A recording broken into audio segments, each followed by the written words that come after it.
your coworker just dropped the ball on a major project. Do you confront them directly, or do you immediately, like, Slack your office best friend to complain? Yeah, I think we both know which one most people choose. Right, exactly. And if you chose that second option, you've just stepped right into what ORRIE Karim calls the triangulation trap. So, welcome to our deep dive today. Our mission is to figure out how we accidentally complicate our relationships by dragging, third parties into our conflict. And more importantly, how you can actually break that habit. Yes, exactly. Okay, let's unpack this. Because Karim refers to triangulation as the three-body problem of coaching and leadership development. Yeah, think about it in terms of physics, right? The three-body problem shows how adding a third object to a simple two-way orbit creates complete mathematical chaos. Right, you can't predict the outcome anymore. Exactly. And the exact same thing happens in human relationships. Yeah. So instead of two people dealing with their tension directly, they bend that line of communication and pull in a third person. To deflect or maybe form alliances. Yeah. Or manipulate outcomes. It takes a completely solvable problem and just makes it chaotic. Well, and we bend those communication lines simply because direct conflict is deeply uncomfortable. I mean, it's much easier to avoid the person we're actually mad at. Oh, absolutely. It's human nature to take the path of least resistance. Right. And Karim points out a few specific traps we fall into, like the messenger trap, where you make someone else deliver your bad news. It reminds me of, like, tossing a radioactive hot potato to a bystander. That is a great analogy. Right. And then there's the power play, which is this whole us versus them thing. But wait, what about the venting trap? Because I have to push back a little here. Isn't venting just healthy stress relief? You would think so, right? Yeah, like if I'm frustrated, talking it out with a neutral third party seems vastly preferable to, I don't know, blowing up at the person who caused the issue. Why is it considered toxic here? Well, what's fascinating here is the underlying intent and really the long-term culture it builds.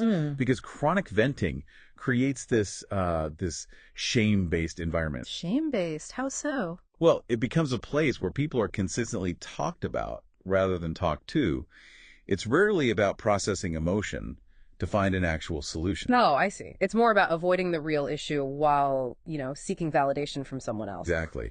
And the fallout is incredibly destructive. Mm-hmm. You end up with these passive-aggressive cultures where problems just circulate endlessly. And no one actually fixes anything. Right. There's low accountability because nobody takes ownership of their feelings. Yeah. And the worst part is the severe emotional exhaustion for person C. The person carrying all that baggage. Yeah, carrying someone else's unaddressed baggage is exhausting. So person C is burning out while person A and person B successfully dodge the awkwardness. Well, here's where it gets really interesting. Because fixing this requires radical transparency to, straighten out that bent line. It does. And to save person C from emotional burnout, we really need to change the culture. Right, so Karim has these steps to stay untriangulated.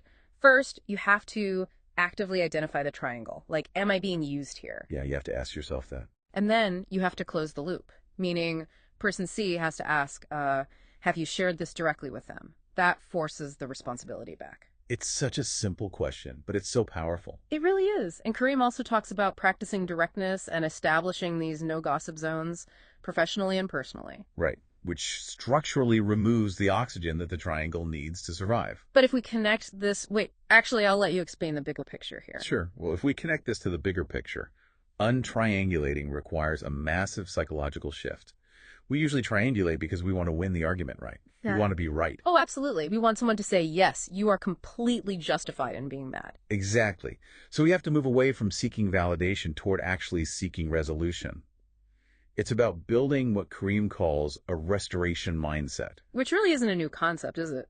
Not at all. I mean, the original blueprint for this modern leadership principle is ancient. Look at the wisdom of Matthew 18.15. Just to impartially convey the idea from the text there, that's basically about working out hurt directly between two people, right? Yes, exactly. If someone hurts you, you go and work it out between the two of you directly, in private. It's the same principle. So what does this all mean? Basically, cutting out the middleman paves the way for honest, vulnerable dialogue. It really does. Dropping the triangulation habit is the ultimate shortcut to healthier personal relationships. And professional growth, too. Right. Once you straighten out that communication line, everything else just works so much better. Okay, so I want to leave you, our listener, with a final challenge today. Look at your own text messages or workplace chats right now. Yeah, take a real look. Are you currently playing the role of person A, B, or C in a hidden triangle? And what would happen if you bravely straightened out that bent line today?